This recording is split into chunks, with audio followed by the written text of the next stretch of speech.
नमस्ते दोस्तों, मेरे YouTube चैनल में आप सभी का स्वागत है। आज हम पिछले साल आई एक मूवी 12th फेल के बारे में बात करेंगे, जो कि आईपीएस मनोज कुमार शर्मा के जीवन पर आधारित है। गांव में सीन शुरू होता है, एक पोस्टमैन आता है और मनोज के पिता के सस्पेंशन के नोटिस को लेकर उसके घर आकर सस्पेंशन का नोटिस दीवार पर चिपका देता है। कहानी आगे बढ़ती है, जहां हमें क्लासरूम का सीन दिखाया जाता है, जहां पर उस क्लास के सभी विद्यार्थी, जो कि 12th क्लास होती है जिसमें मनोज खुद पढ़ता है, नकल कर रहे होते हैं। तभी पुलिस वहां पर आ धमकती है और वहां पर आकर उस टीचर से कहती है कि ये नकल यहाँ पर क्यों चल रही है। तब वह टीचर अपने प्रिंसिपल को लेकर आता है और प्रिंसिपल सर डीएसपी से बात करते हुए कहते हैं कि यहाँ पर तो यही व्यवस्था है, आप हमारे साथ बैठिए और विधायक जी से बात कीजिए। लेकिन डीएसपी काफ़ी ईमानदार होते हैं और वो विधायक से बात नहीं करते। फिर भी प्रिंसिपल के कहने पर उसके सामने बैठते हैं, जहाँ पर प्रिंसिपल उसे मिठाई के डब्बे में कुछ रिश्वत की राशि पेश करते हैं। लेकिन ईमानदार पुलिस ऑफिसर उन्हें पकड़कर जेल में ले जाते हैं। फिर कहानी आगे बढ़ती है, जहाँ पर मनोज के पिता अपने ईमानदारी का सबूत देने के लिए, कोर्ट कचहरी का चक्कर निकालने के लिए गांव छोड़कर शहर की तरफ जाते हैं और मनोज की माँ उन्हें टिफिन देकर और उनके चरण स्पर्श कर उन्हें विदा करती है। फिर यहाँ पर घर गृहस्थी के बारे में कुछ बताया जाता है, जहाँ हम देखते हैं कि मनोज के घर की स्थिति कुछ अच्छी नहीं है। तब मनोज उस साल फेल होने के बाद वहाँ पर जुगाड़ की मशीन में अपने गांव के यात्रियों को लेकर जाता है, लेकिन वह विधायक के गुंडे आकर उसकी जुगाड़ को रोक देते हैं। और इसके बाद हम पुलिस थाने का सीन दिखता है, जहाँ पर पुलिस वाला मनोज और उसके भाई को काफ़ी पीटता है। तो मनोज वहाँ से निकलकर डीएसपी दुष्यंत के घर जाता है और उनसे रिक्वेस्ट करता है कि उनके भाई को गलत तरीके से पुलिस ने पकड़ लिया है और वो उसे नहीं छोड़ेंगे। तब डीएसपी दुष्यंत उसे लेकर पुलिस थाने आता है और उसके कहने पर मनोज के भाई को छोड़ दिया जाता है। फिर फिल्म आगे बढ़ती है, जहाँ पर मनोज और उसका भाई अपने घर जा रहे होते हैं, तो डीएसपी दुष्यंत उन्हें अपने गाड़ी में बिठाकर अपने साथ उन्हें घर छोड़ने के लिए लेके जाते हैं, जहाँ पर मनोज उनसे रिक्वेस्ट करता है कि वह भी उनके जैसा बनना चाहता है। और इस तरह से वो पहली बार उनसे प्रभावित होता है और अपनी पढ़ाई दोबारा से शुरू करता है। फिर हम देखते हैं अगले साल फिर 12th के एग्जाम होते हैं, सभी बच्चे नकल करते हैं, लेकिन मनोज ईमानदारी से उस परीक्षा को पास करता है। पूरे गांव में खुशी की लहर होती है मनोज के लिए और मनोज अपनी दादी से आशीर्वाद लेने के लिए आता है। तब मनोज की दादी उसे एक रुपए से भरा डब्बा देती है और कहती है, मुझे तुम पर नाज है और तुम ये सारे रुपए लो और गांव से बाहर जाओ और शहर जाकर पढ़ाई करो। तब मनोज को दिखाया जाता है गांव से शहर की ओर जाने वाली बस में वह एक महिला के पास बैठता है और जब वह उतरता है तो उसे ज्ञात होता है कि वह पड़ोस में बैठी महिला उसका बैग उठाकर उससे पहले ही किसी गांव में उतर चुकी है। मनोज यहाँ पर बहुत ही बेबस महसूस करता है और वह ग्वालियर की सड़कों पर अकेला बिना पैसे के खड़ा होता है। दिवाली की रात दिखाई जाती है, जहाँ पर मनोज एक लाइब्रेरी के गेट के सहारे बैठा है और उसके पास खाने को और पहनने को और पैसे वगैरह कुछ भी नहीं है। फिर हम देखते हैं मनोज को, जो कि एक रेस्टोरेंट के बाहर काफ़ी दिनों से भूखा बैठा है और हिम्मत करके उस दुकानदार के पास जाता है और रिक्वेस्ट भोजन के लिए करता है, जो दुकानदार काफ़ी दयालु होता है और उसे भोजन करवा देता है। तभी वहाँ पर हम मनोज के सबसे गहरे दोस्त को देखते हैं, जिसका नाम प्रीतम पांडे होता है। वह मनोज के थाली के पैसे देने के लिए तैयार होता है और मनोज से कहता है कि मैं तुम्हारे पैसे दे दूंगा। तब हल्की फुल्की बातचीत में मनोज उसे बताता है कि उसे पुलिस अफसर बनना है। तो प्रीतम पांडे उसे बताता है कि पुलिस अफसर बनने के लिए तुम्हें काफ़ी मेहनत करनी पड़ेगी और अगर तुम मेरे साथ चलोगे दिल्ली तो तुम आईपीएस बन सकते हो, जो कि काफ़ी बड़ी रैंक होती है। वो लोग दिल्ली के मुखर्जी नगर में पहुंचते हैं, जहां पर मुखर्जी नगर की शहरों की छात्र व्यवस्था को दिखाया जाता है। वहां पर काफ़ी आपाधापी होती है।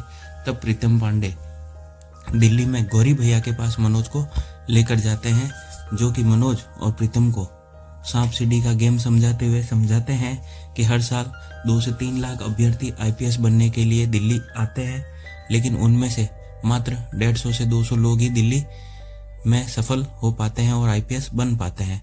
फिर हम देखते हैं कि मनोज को एक छोटी सी नौकरी की आवश्यकता है, तो वो लाइब्रेरी में नौकरी ज्वाइन करता है। वहीं प्रीतम पांडे को अपने जीवन के पूरे एंजॉय करने के लिए वहाँ पर दिल्ली में लाए जाने का सपना होता है। वो वहाँ पर एंजॉय करता है और फिर हम देखते हैं कि प्रथम बार आईपीएस के प्री का रिजल्ट आता है, जहाँ पर गौरी भैया का सिलेक्शन नहीं होता है और गौरी भैया काफ़ी निराश हो जाते हैं और यह उनका अंतिम अटेम्प्ट था।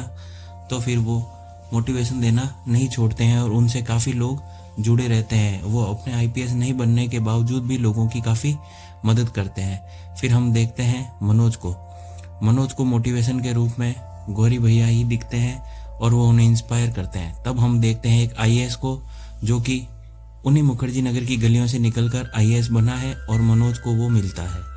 फिर हम देखते हैं वहाँ पर एक चाय की थड़ी पर, जिसे कि गौरी भैया ने स्टार्ट किया है, और इस रीस्टार्ट टी शॉप पर वो लोग बैठकर बातें करते हैं। तब गौरी भैया को एक दिन गुस्सा आता है और वह देखते हैं कि मनोज छोटी मोटी नौकरी कर अपने पढ़ाई के साथ साथ सारी तैयारी करते हुए दिल्ली में आईपीएस बनने का सपना देख रहा है। फिर एग्ज़ाम का दिन आता है, मनोज के एग्ज़ाम का रिजल्ट आता है और मनोज पहली ही बार में प्री को क्लियर कर लेता है, और वो भी बिना किसी ट्यूशन के। इसे देखने के बाद हम देखते हैं कि वो कोचिंग के लिए एक अच्छे इंस्टीट्यूट में जाता है, जहाँ पर उस इंस्टीट्यूट में बैठी लड़की उसे कहती है कि यहाँ पर बहुत बड़े बड़े लोग आकर पढ़े हैं और वहाँ पर ऑफिसर बने हैं। लेकिन वो उस आईएएस की तस्वीर देखता है जो वहाँ पर कभी पढ़ानी नहीं था। तब वह लड़की कहती है कि हमारा काम तो ऐसे ही होता है, जो आईएएस बनता हम उसे पैसे देकर अपना एडवर्टाइज करा लेते हैं। वहाँ पर उसी की पहली मुलाकात श्रद्धा से होती है, जो कि असल लाइफ में मनोज की वाइफ है। फिर हम देखते हैं कि श्रद्धा मनोज से मिलने के लिए उसके लाइब्रेरी आती है, जहाँ पर मनोज काम करता है।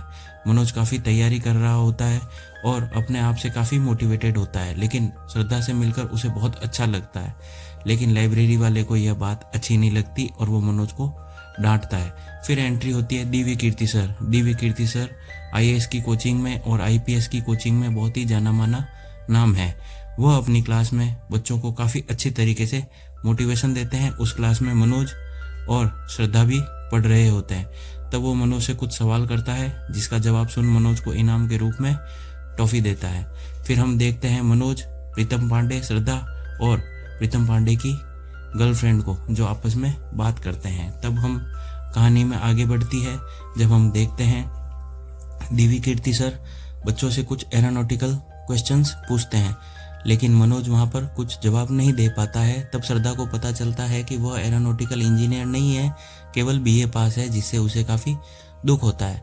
फिर आगे के सीन में हमें दिखाया जाता है कि लाइब्रेरी वाला मनोज के काम से संतुष्ट नहीं है और उसे चोर कह देता है।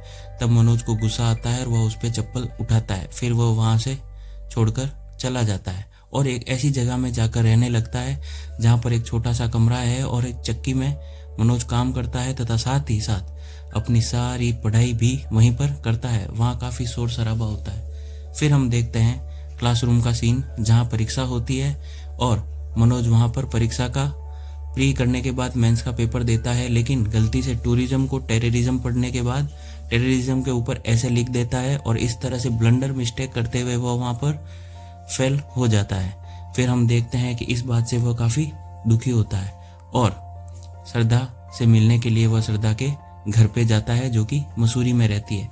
वहाँ जाकर उसे एक व्यक्ति मिलते हैं जो कि श्रद्धा के घर के नौकर हैं और वो कहते हैं कि श्रद्धा का पूरा परिवार दिल्ली गया हुआ है।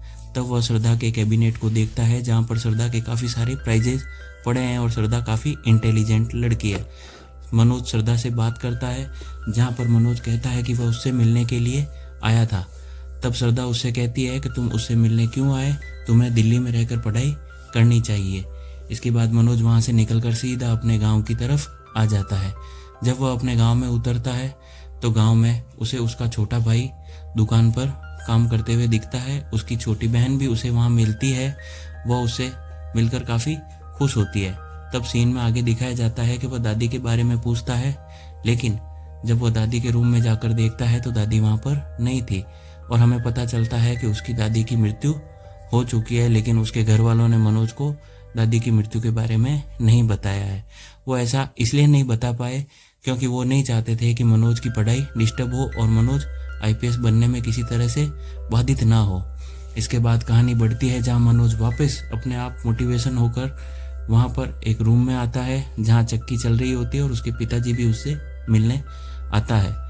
मनोज अपने पिताजी को वहाँ बिठाता है। मनोज के पिताजी अपनी ईमानदारी से काफ़ी दुखी होते हैं और कहते हैं कि तुम चलो और हम मिलकर खाद बीज की कालाबाजारी करेंगे। लेकिन मनोज क्योंकि काफ़ी मोटिवेटेड होता है, वो अपने पिताजी से कहता है नहीं पिताजी, हमें हार नहीं माननी चाहिए। और फ्लैशबैक के कुछ सीन्स वहाँ पर दिखाए जाते हैं।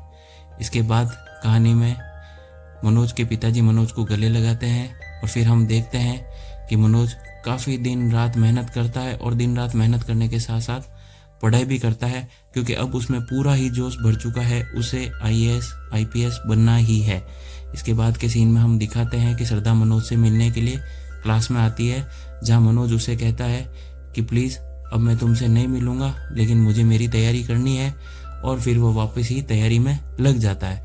फिर हम देखते हैं प्रीतम पांडे जो कि फेल हो चुका है परीक्षा में, लेकिन मनोज वहाँ पर प्री में वापस पास हो जाता है। तब श्रद्धा उसे जाकर कहती है कि तुम पास हो चुके हो। मनोज कहता है हाँ मैंने तैयारी अच्छी की थी, मुझे पता है मैं पास हो जाऊंगा। लेकिन श्रद्धा उसे समझाती है कि इस तरह के माहौल में तुम मेंस को क्लियर नहीं कर पाओगे और वो उसे काफ़ी कहती है कि इस जगह को छोड़कर किसी अच्छी जगह पर पढ़ने जाए, लेकिन मनोज नहीं मानता है। फिर मेंस की तैयारी होती है। मेंस की परीक्षा में मनोज का रिजल्ट आता है और मनोज का रिजल्ट फिर से नेगेटिव रहता है। तब सारे दोस्त मिलते हैं जहां गौरी भैया और प्रीतम भी होता है और प्रीतम मनोज पर काफ़ी हद तक नाराज़ होता है और उसे कहता है कि अगर तुमने श्रद्धा का साथ नहीं छोड़ा और अपना ध्यान नहीं भटकाया तो तुम कभी भी आईपीएस नहीं बन पाओगे। तब श्रद्धा उसे कहती है कि तुम लोगों की परवाह मत करो और तुम आईपीएस बनने के लिए पूरा जोर लगा दो। फिर हम आगे के सीन में देखते हैं मनोज को भागते हुए जो कि अपने पुराने साथी जो कि आईएएस बन चुका था उससे मिलने जाता है। वहाँ आईएएस से मिलकर वो कहता है कि मैं आपसे काफ़ी प्रभावित हूँ, मुझे मेंस क्लियर करने की ट्रिक दीजिए। तब वह व्यक्ति जो कि काफ़ी घमंडी होता है मनोज का टेस्ट लेता है और उसे अपने ही बारे में लिखने के लिए 5 मिनट का समय देता है। लेकिन मनोज वहाँ पर अच्छी तैयारी नहीं कर पाता और कुछ लिख नहीं पाता। तब वह उसे डिसरेस्पेक्ट करते हुए कहता है तुम कभी भी आईपीएस नहीं बन पाओगे।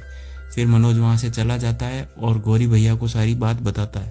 तब गौरी भैया कहता है कि अगर तुम्हें आईपीएस बनना है तो तुम्हें अपनी जीवनी में बदलाव करना होगा। और गौरी भैया अब मनोज का सारा सामान अपने रूम में शिफ्ट करते हैं और पढ़ने की उचित व्यवस्था करते हैं और उसका सारा काम केवल पढ़ाई पर ध्यान करा देते हैं और उसे कुछ भी करने की बात नहीं कहते हैं। फिर हम देखते हैं कहानी में आगे कि मनोज भैया पूरी तरह से पढ़ाई में लगे हुए हैं और श्रद्धा समय समय पर उनको नोट्स लाकर उनकी मदद करती रहती है। फिर आता है परीक्षा का दिन जब गौरी भैया उसे कहते हैं कि मुझे तुम पर गर्व है, तुम मुझे लगता है जरूर ही पास प्री में हो जाओगे। फिर वहाँ पर हम देखते हैं कि मनोज के पास श्रद्धा का फ़ोन आता है। कहानी आगे बढ़ती है जहाँ परीक्षा के दिन हमें दिखाया जाता है कि प्रीतम पांडे फेल हो चुका है, लेकिन मनोज ने प्री के बाद मेंस को भी क्लियर कर लिया है। लेकिन प्रीतम इस बात से खुश नहीं है और कहता है कि तुम्हें केवल श्रद्धा की चिंता है और उसकी चिंता नहीं है। तभी हम देखते हैं वो अपने गांव में फ़ोन करता है और अपने घर वालों को सारी बात बताता है। इस तरह से कहानी आगे बढ़ती है जहाँ पर श्रद्धा के पिताजी को प्रीतम पांडे फ़ोन करता है और कुछ गलत बात बोलता है। फिर श्रद्धा का फ़ोन मनोज के पास आता है और वो कहती है कि किसी ने घर में फ़ोन करके उनके पापा को गलत जानकारी दी है। आगे के सीन में हम देखते हैं प्रीतम पांडे जेल में है, जिसे छुड़ाने के लिए मनोज वहाँ पर उसकी बात करने के लिए आता है और पुलिस वाला उसे काफ़ी रुआब दिखाता है। तब हम देखते हैं मनोज को पहली बार ऐसे किरदार में जहाँ पर आप उसे बार बार देखना पसंद करेंगे। वह उसे आईपीसी की कुछ धाराओं के बारे में बताता है और उसे छोड़ने की रिक्वेस्ट करता है, जिस पर पुलिस वाला उसे छोड़ देता है। फिर श्रद्धा का घर दिखाया जाता है जहाँ पर श्रद्धा अपने पेरेंट्स को यह समझाती है कि मनोज के साथ उसका रिलेशन बिल्कुल ठीक है। इसके आगे के सीन में हम देखते हैं जब मनोज का इंटरव्यू होता है, यह उसका लास्ट अटेम्प्ट भी होता है और श्रद्धा उसके साथ उसको मोटिवेट करने के लिए आती है। फिर मनोज इंटरव्यू की तैयारी करता है जहाँ पर पूरी तरह से तैयार होकर श्रद्धा के साथ वो मनोज प्रीतम के घर पे आता है और उससे गले मिलकर उससे अपने इंटरव्यू के लिए बेस्ट ऑफ लक लेता है। इसके बाद कहानी आगे बढ़ती है, जहाँ कहानी के क्लाइमैक्स में हम देखते हैं कि श्रद्धा मनोज को एक पर्ची देती है जिस पर कुछ लिखा होता है, लेकिन वो उसे पढ़ने से मना करती है। और इसके बाद यूपीएससी के कार्यालय में हम देखते हैं मनोज एक टेबल पर काफ़ी सारे अभ्यर्थियों के साथ अपने इंटरव्यू के लिए बैठा होता है। फिर वह अपने इंटरव्यू में वेट कर रहा होता है, पीछे उसके नाम की आवाज़ आती है। तो जब वह अपने इंटरव्यू के लिए कक्ष में जाता है तो वहाँ पर 5-6 इंटरव्यूअर बैठे रहते हैं और उससे उसकी एजुकेशन के बारे में पूछते हैं और कहते हैं कि आप 12th में फेल हुए थे, ऐसा क्यों? तब वो कहता है कि हमारे गांव में केवल चीटिंग होती थी और उस साल चीटिंग नहीं हुई तो मैं फेल हो गया। उसे बाहर भेजते हैं जहाँ पर वो श्रद्धा की पर्ची को पढ़ता है और इंटरव्यूअर उसे दोबारा बुलाने के लिए कहते हैं और उसको वेट करने के लिए कहते हैं। तब मनोज बाहर बैठा रहता है और जब उसे वापस बुलाया जाता है तो वो काफ़ी कॉन्फिडेंट होता है। अंदर जाने के बाद इंटरव्यूअर उससे उसके इंग्लिश के बारे में, उससे उसकी प्राइवेट लाइफ के बारे में, उससे उसकी एजुकेशन के बारे में पूछते हैं और उसके इंग्लिश में कम जानकार होने का भी कहते हैं। लेकिन मनोज बहुत ही सादगी से और सच्चाई के साथ अपने सारे जवाब को देता है और इंटरव्यूअर में से 6 इंटरव्यूअर में से 5 इंटरव्यूअर उसको चुन लेते हैं। यह सीन हमें फ्लैशबैक में वापस दिखाया जाता है, लेकिन वहाँ पर एक इंटरव्यूअर उसे कहता है कि आप जाइए, आप जैसे एटीट्यूड वालों की हमें ज़रूरत नहीं है।